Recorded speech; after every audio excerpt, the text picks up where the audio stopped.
Hyper news కి స్వాగతం. స్థానిక సంస్థల ఎన్నికల్లో బీసీలకు 34% రిజర్వేషన్ కల్పించిన పార్టీ తెలుగుదేశం పార్టీ అని గూడూరు మాజీ ఎమ్మెల్యే సునీల్ కుమార్ తెలిపారు. తిరుపతి జిల్లా చిట్టుమూరు మండలం కేంద్రమైన చిట్టుమూరు గ్రామంలో తెలుగుదేశం పార్టీ ఆధ్వర్యంలో జయహో బీసీ సదస్సు నిర్వహించారు. ఈ కార్యక్రమంలో టీడీపీ జిల్లా అధ్యక్షుడు నరసింహ యాదవ్, గూడూరు మాజీ ఎమ్మెల్యే సునీల్ కుమార్ పాల్గొన్నారు.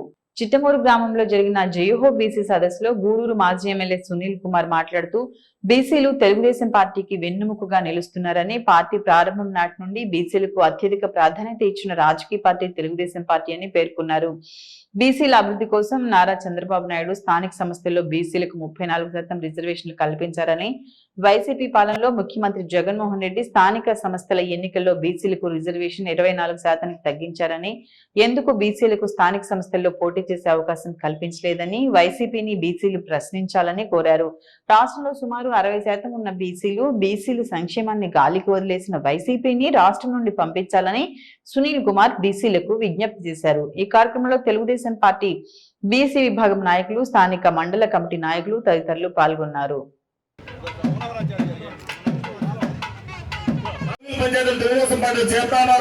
దానివల్ల దాదాపు కోవిల్ పంచాయతీలో 400 ఓట్ల వరకు తెలుగుదేశం పార్టీ చేరడానికి సంసిద్ధంగా కూడా కృతజ్ఞతలు తెలియజేస్తూ నాయకులందరూ కూడా సాయంత్రం 4 గంటలకి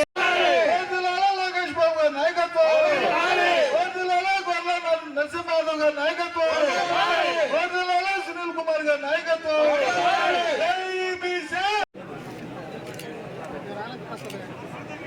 సునీల్ కుమార్ గారి నాయకత్వం, ఒత్తిల్లాలి చంద్రబాబు గారి నాయకత్వం, ఒత్తిల్లాలి సునీల్ కుమార్ గారి నాయకత్వం, ఒత్తిల్లాలి లోకేష్ గారి నాయకత్వం, ఒత్తిల్లాలి నరసింహరావు గారి నాయకత్వం.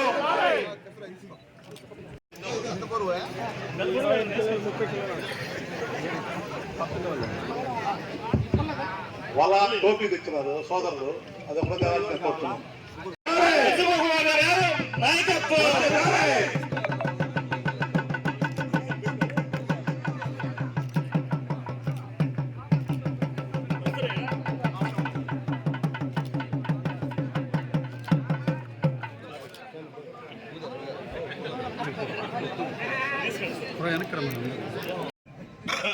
జిల్లా బీసీసీఎల్ అధ్యక్షులు సదాశివం గారికి,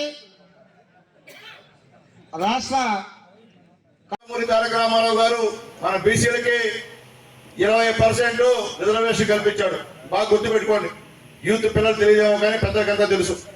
తర్వాత దాన్ని 20% నారా చంద్రబాబు నాయుడు గారు 34% చేశాడు. అంటే స్థానిక సంస్థ ఎలక్షన్స్ లో ఈయన ఇప్పుడుటువంటి ఈ మనిషి పెద్ద మనిషి 34ని 20% చేశాడు. ఇదే ఈయన 24% చేశాడు. ఇది ఈయనకి బీసీలమైనటువంటి శ్రద్ధ అని చెప్పి నేను తెలియజేస్తున్నా. మైకి పెట్టుకొని నా బీసీలు, నా ఎస్సీలు, నా మైనార్టీ మాట్లాడేటువంటి వ్యక్తి మా బీసీలలో ఎందుకు తగ్గించామని చెప్పి ఈ సభాముఖంగా జగన్మోహన్ రెడ్డి గారు ప్రశ్నిస్తున్నాం.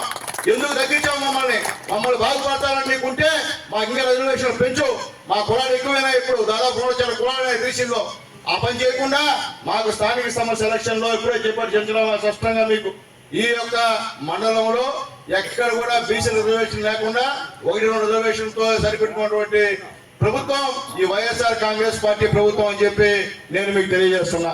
ఈరోజు ఎక్కడ పోయినా ఈరోజు ప్రతి ఇంట్లో చంద్రబాబు నాయుడు గారు పుణ్యం అంట ఒక ఇంజనీరు ఖచ్చితంగా ఉన్నారు. అయినా కూడా చంద్రబాబు నాయుడు గారు పుణ్యం ఈరోజు బీసీలు ఇంత ధైర్యంగా బయటకు వచ్చి ధైర్యంగా మేము నాయకత్వం వహిస్తున్నామంటే తమాషా విషయం కాదు. 60% బీసీలు ఉన్నారు ఈ రాష్ట్రంలో. మీరు అనుకుంటే ఏ పార్టీనైనా గెలిపిస్తారు, ఏ ముఖ్యమంత్రినైనా ఓడిస్తారు. అది మీకు సత్తా అని చెప్పి నేను తెలియజేస్తున్నాను. ఎందువల్లంటే గ్రామాల్లో ఈరోజు ఎవరికి తీసిపోట్ల బీసీలు గ్రామాన్ని శాసిస్తున్నారు. ప్రజలకు లీడర్షిప్ వచ్చింది బీసీలకి.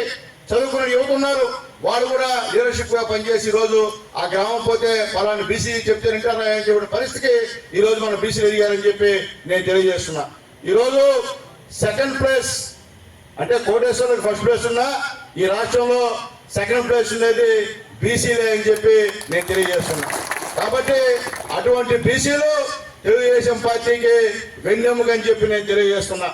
ఈ దేశానికి రైతు వెన్నెముకైతే మన తెలుగుదేశం పార్టీకి వెన్నెముక మన బీసీలు అని చెప్పి నేను తెలియజేస్తున్నా. అట్లాగే ముఖ్యంగా 79 మంది బీసీలని చంపించినటువంటి వ్యక్తి ఈ జగన్మోహన్ రెడ్డి గారు అని చెప్పి నేను తెలియజేస్తున్నా. ఇప్పుడే చెప్పారు సోదరుడు చంద్రయ్య మాచర్ల కాన్స్టిట్యున్సీ గొంతు మీద కత్తి పెట్టి జై జగన్ అంటే నేను జై జగన్ జై చంద్రబాబు నాయుడు అని అరిస్తే ఆయన గొంతు కోసం చంపేసినటువంటి వ్యక్తి ఈ జగన్మోహన్ రెడ్డి గారిని నేను తెలియజేస్తున్నా. అలాగే దాదాపు బీసీ పథకాలు 30 పథకాలు రద్దు చేసినటువంటి మహానుభావుడు ఈ జగన్మోహన్ రెడ్డి గారు అని చెప్పి నేను తెలియజేస్తున్నా. నేను ఒప్పుకున్నాడు ఓటర్ని సంతోషంగా దిగిపోతాడంట. నేను తిరుపతిలో మాట్లాడతాడు అంటే అర్థమైపోయిన పరిస్థితి. దించేస్తారు, దిగినా దిగకపోయినా మనం దింపేస్తాం. బీసీలో ఎస్సీ ఎస్టీలు అందరూ కలిస్తే ఖచ్చితంగా దింపేస్తాం, దిగడం ఖాయం. ఆయన నోరు కింద ఆయన ఒప్పుకున్నాడు నేను దిగిపోతానని. కాబట్టి ఓ పెద్ద మనిషి ఈరోజు నీ కళ్ళబొల్లి మాటలు చెప్తే వినేదానికి మా యొక్క చెవులో పూలు లేవని చెప్పి ఒక్కసారి తెలియజేస్తున్నా. వైఎస్ఆర్సీపీ నాయకులారా, మీరు గత ఎన్నికల్లో మా బీసీలని మా ఎస్సీని మా ఎస్టీని మోసం చేశారు. ఒక్కసారి అవకాశం అని చెప్పి ఊళ్ళో తిరిగి మీరు జగన్మోహన్ రెడ్డి గారికి ఓట్లు వేసుకున్నారు. గెలిచిన తర్వాత ఎక్కడైనా మీరు మా ఊర్లోకి వచ్చారా, మా గ్రామాలకు వచ్చారా, మా ఊర్లో ఒక కట్టడి మట్టేశారని చెప్పి అడుగుతున్నా. గతంలో నేను ఎమ్మెల్యేగా ఉన్నప్పుడు ప్రతి ఊరికి వచ్చా. నాకు సాధ్యమైనంత వరకు చంద్రబాబు నాయుడు గారు తీసుకెళ్లి ఎన్నో అభివృద్ధి కార్యక్రమాలు ఈ నియోజకవర్గంలో చేశా. ముఖ్యంగా సీఎం రిలీఫ్ ఫండ్ దాదాపు 8 నుంచి 9 కోట్ల రూపాయలు తీసుకొచ్చి ప్రజలకు ఇచ్చారని చంద్రబాబు నాయుడు గారు పుణ్యానని చెప్పి ధైర్యంగా చెప్తున్నా. ఈ రోజు వైఎస్ఆర్సీపీ ఎమ్మెల్యే ఏం చేశాడని చెప్పి అడుగుతున్నా. నువ్వు ధైర్యంగా చెప్పగలుగుతావా ఈ పని నేను చేశానని? చేసే పరిస్థితి లేదు. అట్లాగే ఆ రోజు ఓటుకు వచ్చే పెద్ద మనుషులారా, మిమ్మల్ని అడుగుతున్నా, మీరు మా ఊరికి ఏం చేశారు? మా ఊరు మోసం చేసి ఓటు చేసుకున్నారు. మీరేమన్నా మా గ్రామాల్లో చిన్న అభివృద్ధి పరిణామం చేశారని చెప్పి మిమ్మల్ని అడుగుతున్నా. ఎక్కడైనా సరే గమనుండండి, వాస్తవాలు మీకు కూడా తెలుసు. చంద్రబాబు నాయుడు గారి గవర్నమెంట్ లోనే మీరందరూ కూడా బాగుపడ్డారు. ఈ రోజు మేము నమ్మి ఈ రోజు ముఖ్యమంత్రి చేసిన జగన్మోహన్ రెడ్డి గారి పరిపాలనలో మీరందరూ నష్టపోయారు. అది మీ ఆత్మ సాక్షి తెలుసు అని చెప్పి నేను అడుగుతున్నా. ఎందువల్లంటే ఇంకా కూడా ఈ తప్పుడు ప్రచారం జరుగుతూ ఉంది. మళ్ళీ జగన్మోహన్ రెడ్డి గారు ఎక్కడా జగన్మోహన్ రెడ్డి ఎందుకు వస్తాడా? ఎట్టేస్తారు? నువ్వు కరెంట్ ఛార్జీలు పెంచినందుకు జగన్మోహన్ రెడ్డి గారు ఓటేస్తావా? మన బీసీ పథకాలు 30 పథకాలు రద్దు చేసినందుకు జగన్మోహన్ రెడ్డికి ఓటేస్తావా? 79 బీసీలని కోతకు వచ్చినందుకు జగన్మోహన్ రెడ్డి గారికి ఓటేస్తామా? అలాగే బస్ ఛార్జీలు పెంచినందుకు జగన్మోహన్ రెడ్డి గారికి ఓటేస్తామా? నిత్యావసర వస్తువుల ధరలు పెంచినందుకు జగన్మోహన్ రెడ్డి గారికి ఓటేస్తామా? చంద్రన్న బీమా క్యాన్సిల్ చేసినందుకు జగన్మోహన్ రెడ్డి గారికి ఓటేస్తామా? అలాగే సంక్రాంతి కానుకలు రద్దు చేసినందుకు జగన్మోహన్ రెడ్డి గారికి ఓటేస్తామా? ఎందుకు వేస్తాం? ఎందుకు వేయాలి ప్రజలు అడుగుతున్నా. నువ్వేం చేశావు? మా నెత్తిన నిప్పులు పోసావు. నీకు మళ్ళీ ఒక ఛాన్స్ ఇస్తే ఇక మనెవరు బతకబడలే. ఈ రాష్ట్రాన్ని వదిలి దేశాన్ని వెళ్ళిపోవాలా. కాబట్టి ప్రజలందరూ కూడా ఆలోచిస్తున్నారు. ఈరోజు భారీ మెజార్టీ 45,000 మెజార్టీ పనిచేసి నన్ను ఓడించి ఆయన 40,000 మెజార్టీ ఇచ్చారు. అయిపోయింది. ఒక్క పని చేయలా, మీకు కనిపిలా, మీ దగ్గర రాలా, మీతో మాట్లాడలా, చాప చుట్టేశాడు. అయిపోయింది. ఇప్పుడు మళ్ళీ ఇంకొక ఆయన తీసుకొస్తున్నారు రాపూర్ నుంచి. ఆయన వస్తాడు, మళ్ళీ ఆడుకుంటాడు. మళ్ళీ ఆయన కూడా చాప చుట్టుకొని వెళ్ళిపోతాడు. ఎవరు వచ్చి ఎవరు కాకపోయినా సునీల్ కుమార్ లోకల్, ఇక్కడ గూడూరు నాదే, గూడూరులో పుట్టినోడిని, గూడూరు నాదే, నేను లోకల్. మీకు ఎప్పుడు అందుబాటులో ఉంటా. ఓడిపోయినా గెలిచినా మీకు అందుబాటులో ఉంటా. ఎప్పుడు మీరు ఫోన్ చేసినా ఫోన్ ఎత్తా. మీరు ఏ పని చేసినా సాధ్యమైనంత వరకు పని కోసం కృషి చేస్తానని చెప్పి మీ అందరికీ మాటిస్తున్నా. మీ అందరికీ అండగా ఉంటా. అవసరమైతే ప్రారంభిస్తా.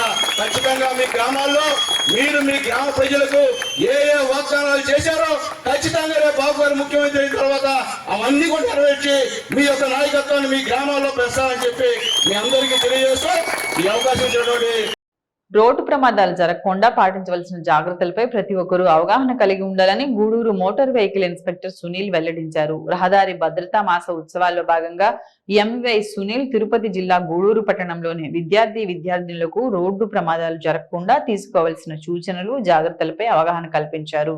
రహదారి భద్రతా మాస ఉత్సవాల్లో భాగంగా గూడూరు పట్టణంలోని పాత బస్టాండ్ సెంటర్ వద్ద ఎంబీఐ సునీల్ విద్యార్థులకు మరియు ఆటో డ్రైవర్లకు రోజా పూలు అందించి జాగ్రత్తలపై అవగాహన కల్పించారు. మోటార్ వెహికల్ ఇన్స్పెక్టర్ సునీల్ మాట్లాడుతూ రోడ్డు ప్రమాదాలు జరగకుండా ప్రతి ఒక్కరూ జాగ్రత్తలు పాటించాలని, ద్విచక్ర వాహనదారులు హెల్మెట్ తప్పనిసరిగా వాడాలని కోరారు. మద్యం తాగి డ్రైవింగ్ చేయరాదని, ఇటీవల కాలంలో సెల్ ఫోన్ డ్రైవింగ్ ఎక్కువగా జరుగుతుందని, వీటి వల్ల ప్రమాదాలు జరుగుతాయని వెల్లడించారు. ఈ కార్యక్రమంలో పోలీస్ మరియు రవాణా శాఖ సిబ్బంది పాల్గొన్నారు.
సంవత్సరం కూడా చెప్తాం మీరు లాస్ట్ పెరిగేస్తుంది మీకు చెప్తానే ఉంటాం.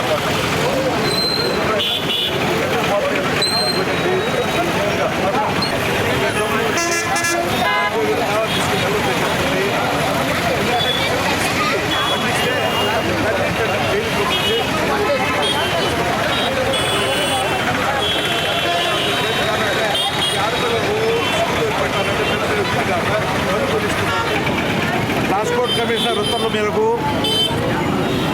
మా తిరుపతి డీటీసీ గారి ఉత్తర్వుల మేరకు రోడ్ సేఫ్టీ నడవడం జరిగింది. గత 14 రోజులుగా జరుగుతుంది. వచ్చే నెల 15 దాకా ఉంది. దాని సాధారణంగా ఈరోజు ఏంటంటే స్కూల్ పిల్లలతో మరియు సచివాలయ సిబ్బందితో ఆటో డ్రైవర్లతో వాగ్దానం చేయమని మాకు ప్రభుత్వాన్ని నిర్ణయించారు. దాన్ని బట్టి మేము ఈ కార్యక్రమం నడవడం జరిగింది. ఆ పిల్లలకి అవగాహన కలిగించడానికి మేము 2 మాటలు చెప్పడం జరిగింది. వాళ్ళకి జాగ్రత్తగా ఉండమని, ఈ ఫ్యామిలీకి మొత్తానికి ఇబ్బంది లేకుండా హెల్మెట్ గుర్తుంచుకోమని చెప్పమని జరిగింది. కాబట్టి వాళ్ళందరూ జాగ్రత్త ఉంటే మాకందరికీ ఈజీ వర్క్ ఉంటుందని ఒక అవగాహన. ఆటో వాళ్ళు ఎక్కువ మంది ఎక్కించడం, డోర్లు వెనకాల ఓపెన్ ఎక్కించుకోవడం పోవడం జరుగుతుంది. అవన్నీ చేయడం పద్ధతి మంచిది కాదు. తర్వాత హెల్మెట్ లేకుండా తోలుతున్నారు. తర్వాత సెల్ ఫోన్ డ్రైవింగ్ ఒకటి, మరియు సీట్ బెల్ట్ లేకుండా కారు తోలడం ఒకటి, తర్వాత సెల్ ఫోన్ చేస్తూ వాహనం నడపడం అది ప్రాముఖ్యత అయిపోయింది. అది చాలా తప్పు అని చెప్పడం జరుగుతుంది. ఈ రోడ్ సేఫ్టీ పద్ధతులు అది సాధారణం కాదు, అది చాలా డేంజర్ అని చెప్పడం జరుగుతుంది. ముఖ్యంగా హెల్మెట్ లేకుండా నడవడం డేంజరు. లైసెన్స్ తీసుకోమని మేము పదే చెప్తున్నాం. ఈ రోడ్డు వాతావరణాలు ప్రతి సంవత్సరం జరుగుతున్నాయి, ప్రతి సంవత్సరం చెప్తూ ఉన్నాం. అది మేము ప్రజలకు చెప్పడానికే మేము ఈ రోజు పత్రాలతో నడవడానికి మన ప్రభుత్వం వారు నిర్ణయించిన కార్యక్రమం ఇది. చాలా మంచి కార్యక్రమం కాబట్టి 10 మంది చెప్పడానికి మేము రోడ్డు మీద అందరూ పిల్లలందరూ పిలిచి అవగాహన చేయడానికి నడుపుతున్నాం. తిరుపతి జిల్లా గూడూరు పట్టణం సబ్ కలెక్టర్ కార్యాలయం ఆవరణలో శుక్రవారం జరగనున్న గణతంత్ర దినోత్సవ వేడుకలను విజయవంతం చేయాలని గూడూరు తహసీల్దార్ లీలారాణి తెలిపారు. గురువారం గూడూరు పట్టణంలోని గూడూరు తహసీల్దార్ కార్యాలయంలో ఆమె మీడియా సమావేశం నిర్వహించారు. మీడియా సమావేశంలో గూడూరు తహసీల్దార్ డీలర్ అని మాట్లాడుతూ గూడూరు రెవెన్యూ డివిజనల్ అధికారి ఆధ్వర్యంలో గణతంత్ర దినోత్సవ వేడుకలను ఏర్పాటు పూర్తయ్యాయని ఆమె తెలిపారు. గూడూరు సబ్ కలెక్టర్ కార్యాలయం ఆవరణలో జరగనున్న గణతంత్ర దినోత్సవ వేడుకల్లో స్వతంత్ర యోధులు, వారసులు, పట్టణ ప్రముఖులు, ప్రజాప్రతినిధులు, విద్యార్థులు, పట్టణ ప్రజలు పాల్గొనాలని కోరారు.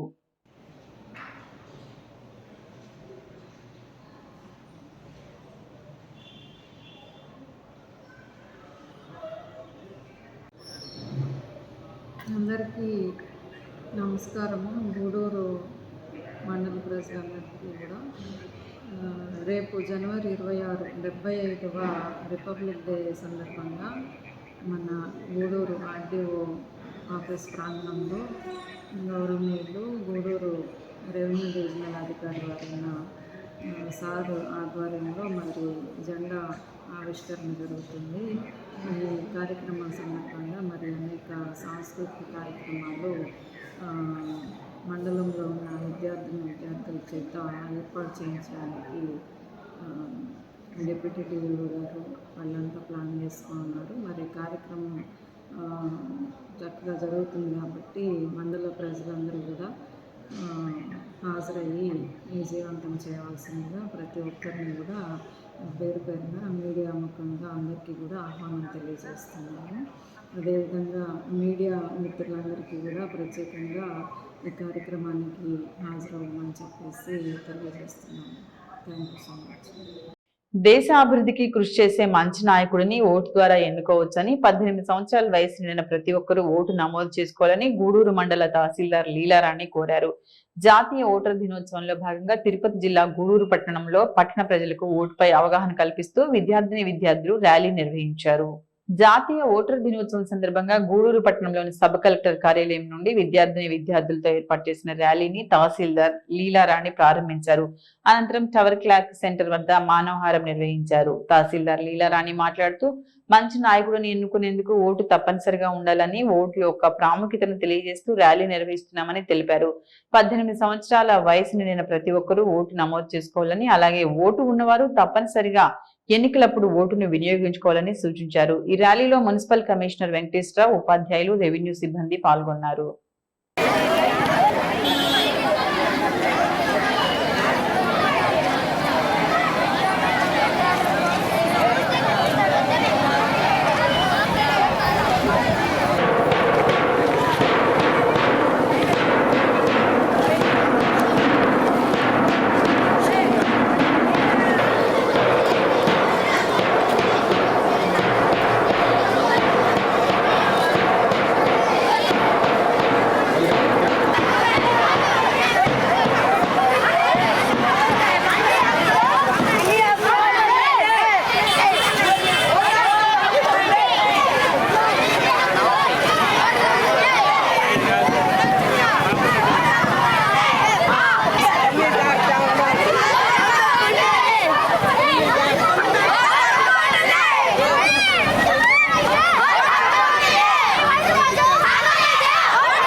కమిషన్లో ఏర్పాటైన రోజుని పురస్కరించుకొని ఇప్పటికి 14 సంవత్సరాలుగా ప్రతి సంవత్సరము జనవరి 25వ తేదీన జాతీయ ఓటర్ల దినోత్సవం జరుపుకుంటున్నాము. ఈ కార్యక్రమాల ముఖ్య ఉద్దేశము అతిపెద్ద ప్రజాస్వామ్య దేశమైన మన దేశంలో చట్టసభలకు పంపించే ప్రజాప్రతినిధులు కూడా మంచి వ్యక్తులను ఎన్నుకొని తద్వారా మన దేశ అభివృద్ధికి బాటలు వేసుకోవడానికి, ప్రజల్లో చైతన్యం కలిగించడానికి ఓటర్లుగా నమోదు చేసుకొని మరి ప్రతి ఒక్క ఓటర్ కూడా ఎవరైతే ఓటర్గా నమోదు చేసుకొని ఉన్నారో వాళ్ళల్లో ఒక్కళ్ళు కూడా ఇది కాకుండా పోలింగ్ అప్పుడు 100% 100% పోలింగ్ కేంద్రాలకి మరి హాజరయ్యి తమ ఓటుని వినియోగించుకొని మంచి వ్యక్తుల్ని ప్రజాస్వామ్య దేశంలో చట్టసభలకు పంపించడానికి మరి ఎలక్షన్ కమిషన్ వారి కృషి చేస్తున్నారు. దాన్ని పర్యవసానాలే మనమందరం కూడా చూస్తున్నాం. గతంలో ఓటింగ్ పర్సంటేజ్ కూడా తక్కువ శాతం ఉంది, 60% ఈ విధంగా ఉండేది. ఇప్పుడు ప్రతి ఎన్నికల్లో కూడా దాదాపుగా 80 నుంచి 90% జరుగుతూ ఉంది. ఇంకా కూడా దాన్ని మెరుగుపరిచి 100% ఓటింగ్ జరిగి మంచి వ్యక్తుల్ని ఎన్నుకునేందుకు ప్రజల్లో చైతన్యం కల్పించడానికి మరి ఎలక్షన్ కమిషన్ చేస్తున్న ఈ ప్రయోగాలన్నింటినీ కూడా అందరము అవగాహన చేసుకొని మరి ఓటింగ్లో పాల్గొనాలని చెప్పేసి, ఇంకా ఎవరైతే అర్హులుగా ఉన్నారో ఇప్పుడు ఎలక్షన్స్ కూడా రాబోతున్నాయి కాబట్టి ఎలిజిబిలిటీ ఉన్న వాళ్ళు ఎన్రోల్ చేసుకోవాలని కూడా మా వైపు నుంచి అధికారుల తరఫు నుంచి ప్రజలకు విజ్ఞప్తి చేస్తున్నాము. Thank you so much. ప్రజలకు ముఖ్యంగా ఓటర్స్కి అందరికీ ఈ ఓటర్స్ డే శుభాకాంక్షలు తెలుపుతూ, ఈ ఓటర్స్ డే యొక్క ప్రాముఖ్యత ఏమంటే ప్రజల్లో చైతన్యవంతం చేయడము, వాళ్ళను ఓటర్స్గా ఎన్రోల్ చేయించడము, ఎవరైతే ఎలిజిబిలిటీ ప్రకారం 18 సంవత్సరాలు ఉన్న వాళ్ళని ప్రతి ఒక్కరు ఓటర్స్గా ఎన్రోల్ కావడమే కాదు, ఆ ఓటింగ్ ఆ రోజు కంపల్సరీగా వచ్చేసి వాళ్ళ ఓటు హక్కును సద్వినియోగపరుచుకొని ప్రజాస్వామ్యానికి నిజమైన నిర్వచనం ఇదే విధంగా మళ్ళీ ఒకసారి ప్రతి సంవత్సరం జనవరి 25వ తారీఖున జరుగుతుంది. మళ్ళీ ఒకసారి ఆ పునరంకితం చేస్తూ ఈరోజు ఈ ర్యాలీ జరగడం జరిగింది. ఇంతకుముందే ఈ సీనియర్ సిటిజన్స్ ప్లస్ మొదటిసారి ఓటర్లుగా నమోదైన వాళ్ళను ఫెలిసిటేషన్ చేయడం జరిగింది. ఇప్పుడు ఈ ర్యాలీ ద్వారా మళ్ళీ ప్రజలకు ఒకసారి చైతన్యం చూస్తూ అందరికీ రిక్వెస్ట్ ఏమంటే, ఎవరైతే ఓటర్స్గా నమోదు చేసుకోవడమే కాక కంపల్సరీగా మెజారిటీ ఓటర్స్ ఎన్రోల్మెంట్ ఏదైతే ఉందో 90% తక్కువ కాకుండా ఓటర్స్ వాళ్ళ ఓటు హక్కును వినియోగించుకోవాలని కోరుతూ ఈ అవకాశం ఇచ్చినందుకు నా ధన్యవాదాలు తెలుపుతూ ముగిస్తున్నాను. Thank you. National voters day సందర్భంగా నేషనల్ ఓటర్స్ డే ఎందుకు జరుపుతున్నామంటే, ప్రజల్లో ఓటు హక్కు విలువను తెలియజేస్తూ మరి ప్రజాస్వామ్యంలో ఓటు హక్కు ఎంత ప్రాధాన్యత ఉందో, మళ్ళీ ఓటు ద్వారా ఏదైనా మనము ప్రగతి సాధించాలన్నా ఏదైనా కానీ ఓటు హక్కు ద్వారానే. ఇంకోటి ఏంటంటే ఓటు హక్కు చాలామంది సద్వినియోగం చేసుకోవట్లేదు కాబట్టి 18 years నిండిన వాళ్ళంతా మరి ఓటు హక్కు ఎన్రోల్ చేయించుకొని మరి రాబోయే ఎన్నికల్లో మరి ఎన్రోల్ అనేది పోలింగ్ శాతం ఎక్కువగా ఉండేటట్లు మన ప్రజల్ని ఇది చేయడానికే ఈరోజు ఇంకా ఈ విద్యాశాఖ తరఫున రాష్ట్ర రెవెన్యూ శాఖ తరఫున మున్సిపల్ తరఫున ఈ ర్యాలీ నిర్వహిస్తారు. ఓకే. ఇవి ఈనాటి వార్తా విశేషాలు.